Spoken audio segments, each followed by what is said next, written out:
Ayusin ang trabaho at bilisan ng pagkilos. Yan ang hinihingi ni House Speaker Faustino Boji III sa Department of Budget and Management matapos madelay ang pag-release sa pondong aprobado na.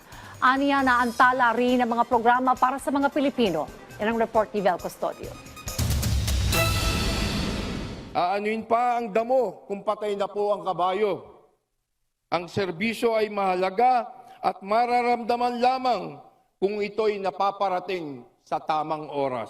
Binatiko si House Speaker Faustino Boji III ang Department of Budget and Management dahil sa pagkaantala ng pag-release ng pondo. Tila nawawalaan niya ng saysay ang mga aprobadong budget at naantala sa mga serbisyong kailangan ng Pilipino. Kaya naman po, sa mga kaibigan natin sa DBM, ayusin niyo naman ang inyong trabaho.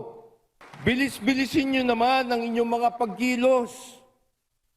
Gawin nyo naman ang inyong mga tungkulin para maging maayos at may patupad na ang mga programang sasagot sa kasalukuyang pangangailangan ng ating mga kababayan sa iba't ibang mga reyon.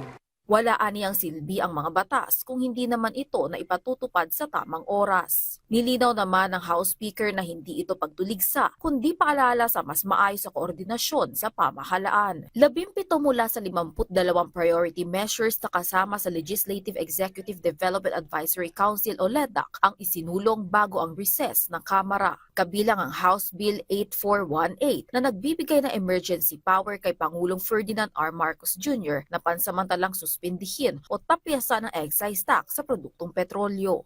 Agad nating tinutukan ang panukalang tutugon sa epekto ng Middle East crisis pagkatapos itong i-certify as urgent ng ating mahal na Pangulong Ferdinand Bongbong Marcos Jr.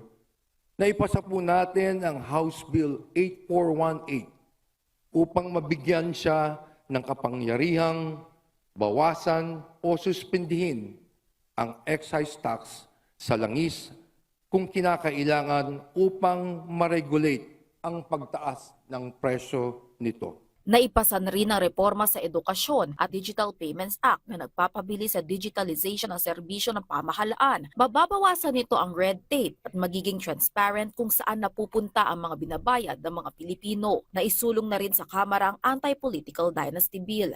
Ani Speaker Boji D, ginawa na ng Kongreso ang tungkulin nito na gumawa ng mga batas, kaya dapat natiyaking mabilis na makakarating ang inilalaang pondo sa taong bayan. Vel Custodio para sa Pambansang TV sa Bagong Pilipinas.